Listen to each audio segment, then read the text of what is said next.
Nah, kita buka bab 32. Wassalatu wassalamu ala Rasulillah ma ba'd.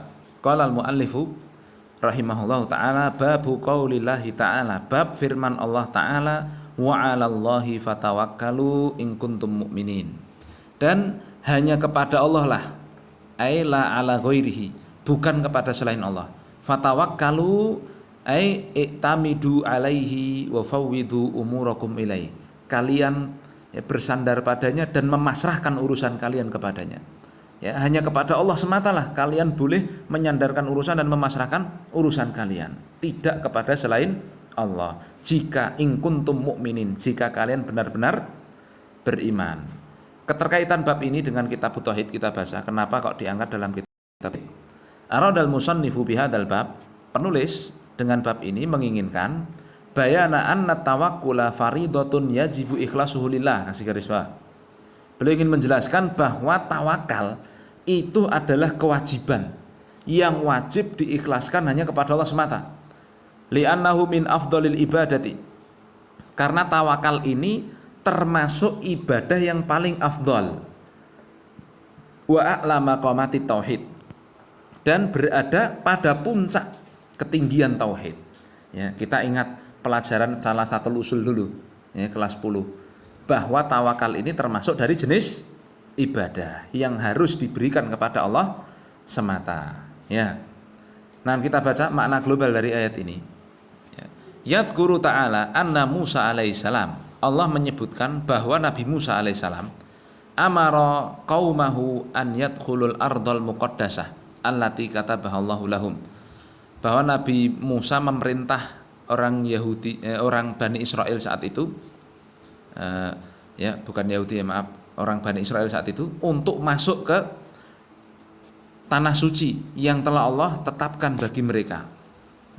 Wala yartaddu ala adbarihim khaufan minal jabbarin, dan agar mereka tidak kembali ke belakang karena takut dari para pemaksa. Maksudnya agar tidak keluar dari agama, tidak juga mundur, pokoknya ikuti perintah Nabi Musa begitu. Bal bal yamdu qadaman wala yahabunahum wala yashawnahum muwakkilina 'ala Allahi fi hazimatihim musaddiqina bi sihhati wa'dihi lahum in kanu mu'minin. Bahkan mereka harus terus melangkah dan tidak takut kepada musuh-musuhnya. Ini sebagai bentuk tawakal kepada Allah dalam tekadnya dan sebagai bentuk membenarkan benarnya janji Allah Subhanahu wa taala kepada mereka jika mereka benar-benar beriman. Jadi ini artinya kisah sedikit saja bahwa Bani Israel kan dikejar-kejar oleh Firaun. Sampai akhirnya mereka dibawa oleh Nabi Musa menuju Laut Merah. Setelah itu pun setelah pasukannya Firaun mendekat, ternyata Allah Subhanahu wa taala berikan jalan keluar, yaitu apa? Allah belah lautan itu sehingga mereka bisa menyeberangi Laut Merah itu. Mereka pergi dari Mesir ke arah Palestina, Filistin. Nah, mereka bisa melarikan diri seperti itu. Nah, setelah itu mereka disuruh masuk Baitul Maqdis, yang ada di Palestina, dengan penuh keyakinan akan janji Allah Subhanahu wa taala, Allah akan menolong orang yang beriman. Tapi apa akibatnya? Yang singkat cerita diceritakan dalam surat Al-Maidah, bahwasanya mereka tidak mau mereka tidak mau, sehingga akhirnya apa? Yatihuna fil ardi, mereka tersesat di bumi arba'ina sana, selama 40 tahun. Itulah Bani Israel hanya keluntang-keluntung kalau bahasa ini. Ibarat kata disuruh masuk saja, disuruh membenarkan janji Allah, mereka tidak mau, malah koken protes, kan? Sampai dalam surat Al-Maidah itu kan mereka juga mengatakan bagaimana? Pergilah kamu wahai Musa bersama dengan Rabbmu, faqatila, lalu peranglah, bagaimana? Inna kunna qaidun, kami di sini nunggu-nunggu duduk saja. Kamu yang perang sama Allah sono. Kita tinggal. Ini pokoknya Bani Israel ini kurang ajar sekali. Nah, ya ala kulli hal ya, kembali ke sini bahwa janji Allah ini mereka itu disuruh untuk bertawakal pada Allah semata kalau mereka benar-benar beriman. Dan sebenarnya Allah telah lihatkan kepada Bani Israel itu ketika mukjizat yang paling besar, mereka bisa menyeberangi lautan itu ya, bersama Nabi Musa. Itu mukjizat terbesar yang tidak akan diulangi sampai kapanpun ya. Tetapi ternyata Bani Israel ya sebegitu cepat imannya mereka berubah ya. Jadi ketika mereka bertawakal pada Allah, Allah tolong mereka. Tapi ketika mereka imannya turun, ya sudah, Allah tinggalkan mereka. Nah, faedah yang kita bisa ambil dari ayat ini, yang pertama, wujubut tawakkuli 'alallahi wahdahu subhanahu, wajibnya tawakal pada Allah semata. Wa anna sarfa tawakkuli li ghairihi syirkun li annahu ibadah, dan memalingkan sikap tawakal pada selain Allah ini kesyirikan. Ya sudah kita bahas ya. Ada orang tawakalnya pada jimat, ada orang tawakalnya pada Nyi Roro Kidul, ada orang tawakalnya pada yang lainnya, maka ini kesyirikan ya, karena tawakal ini adalah ibadah. Faedah yang kedua, anna tawakkula 'alallahi syartun fi sihhatil iman, tawakal pada Allah itu adalah syarat sahnya iman ya. Yantafiyal imanu indan tifaihi, iman itu akan ternafikan ketika ternafikan sikap tawakal kepada Allah ini ya. Jadi kalau tawakalnya pada selain Allah, ya sudah ya, sebagaimana Allah Nabi SAW ya menyebutkan, man ta'alla qasyai'an wukila ilai, siapa yang menggantungkan satu dari jimat, maka Allah akan sandarkan dia kepada jimat tersebut ya. Allah akan tinggal dia ya. Maka dari itu tawakal pada Allah ya, ini wajib, ini harus dilakukan karena ini adalah ibadah. Kemudian dalil yang kedua, wa qaulihi innamal mu'minuna alladzina idza dzukirallahu wajilat qulubuhum ya. Tamamul ayat, wa idza tuliyat alaihim ayatuhu zadatuhum imana wa ala rabbihim yatawakkalun. Sungguhnya orang-orang ya adalah mereka yang ketika disebutkan nama Allah wajilat qulubuhum. Lihat, khafat minallah, wajilat qulubuhum, ai takut, hati mereka bergetar karena takut kepada Allah ya. Wa idza tuliyat alaihim ayatuhu, dan jika dibacakan kepada mereka ayat-ayat Allah, imannya bertambah. Nah, ini harus kita camkan ini. Jadi kalau orang beriman itu satu, kalau disebut nama Allah dia takut, dia bergetar hatinya ya. Maka di antara yang disebutkan oleh para ulama, nasihat yang paling utama itu ittaqillah, bertakwalah kepada Allah ya. Karena orang beriman itu kalau sudah disebut Allah bergetar hatinya karena takut pada Allah, mengagungkan Allah. Lalu yang kedua, apa tadi? Kalau dibacakan ayat Allah, imannya bertambah. Lah kita itu seperti itu toh enggak? Kalau baca Quran ya, iman kita bertambah enggak? Ya cocok ora. Piye tambah ora mudeng artine. Ya. Maka ini harus kita tingkatkan ini kualitas kita ya. Kemudian yang ketiga, wa ala rabbihim yatawakkalun, orang yang beriman itu dalam ayat ini adalah hanya bertawakal kepada Allah semata, la ala ghairi, tidak kepada yang lainnya ya. Bertawakalnya mereka hanya kepada Allah semata ya. Yufawwiduna ilaihi umurahum wa la yahsyauna wa la yarjuna illa iyah, memasrahkan urusannya kepada Allah semata, tidak takut dan tidak berharap kepada selain Allah ya.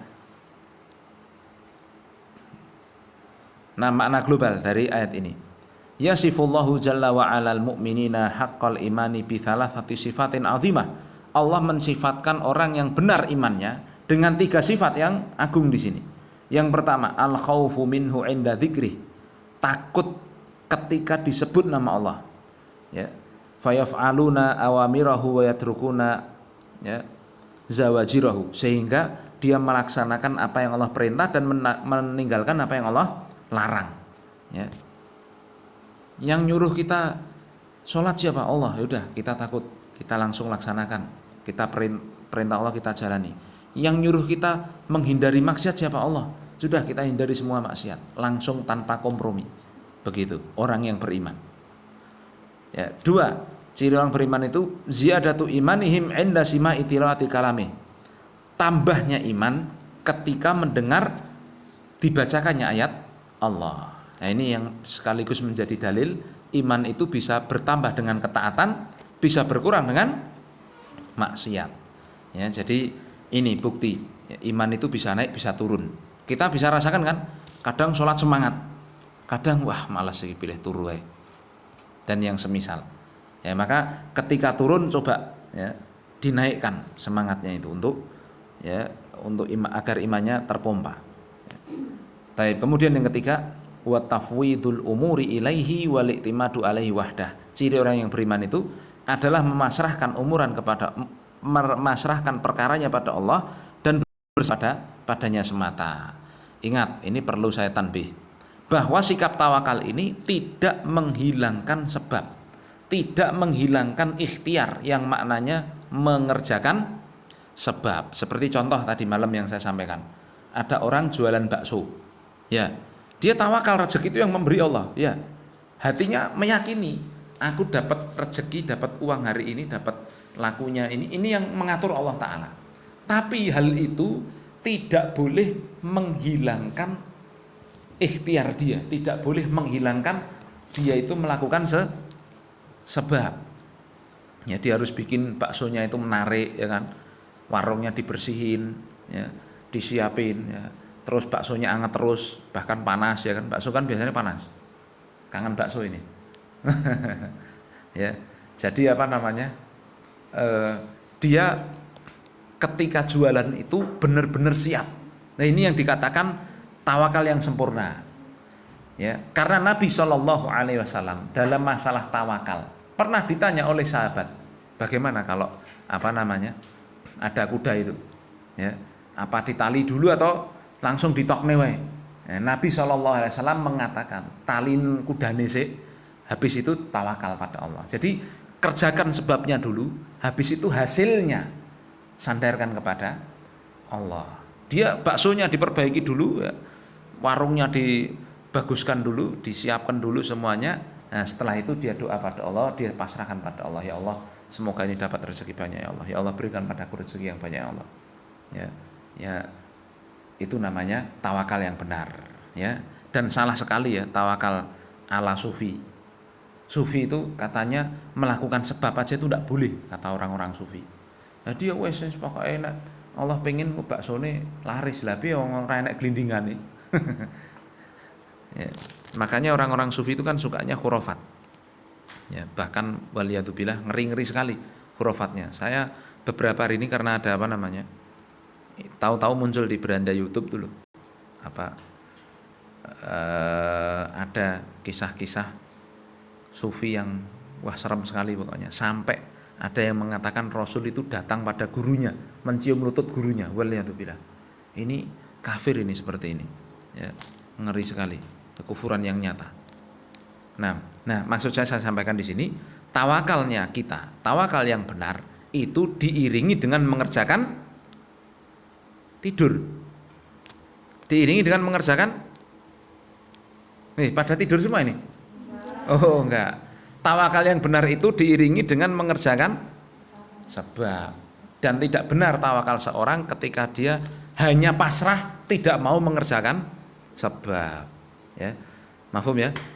Keterkaitan ayat dengan bab annaha tadullu ala anna tawakkul ala Allah wahdahu min sifatil mu'minin. Bahwa ayat ini menunjukkan tawakal pada Allah semata itu merupakan sifatnya orang beriman. Faedah yang kita bisa petik, yang pertama masyru'iyatut tawakkuli 'ala Allahi wa annahu min sifatil mu'minin. Disyariatkannya bertawakal pada Allah semata dan itu termasuk sifatnya orang beriman. Dua, annal imana yazidu wa yanqus, iman itu naik dan turun. Fa yazidu bi ta'ati wa yanqusu bil maksiyah. Iman itu bisa naik dengan ketaatan, turun dengan maksiat. Ya, oleh sebab itu Nabi menyebutkan orang yang minum khamr itu tidak akan minum khamr ketika dia imannya sedang bagus. Ya, kalau imannya sedang turun, ya qadarullah, dia akan terjerumus dalamnya. Taib 3, annal imana billahi yastad'i tawakkul alaihi wahdah. Iman pada Allah itu akan mewajibkan, akan membuat konsekuensi dia itu hanya bertawakal kepada Allah semata. Yang terakhir, anna min sifatil mu'minina al-khusyu'u wa dhulla lillahi. bahwa termasuk sifat orang yang beriman itu adalah khusyuk dan tunduk hanya kepada Allah semata. Ya. Kemudian ada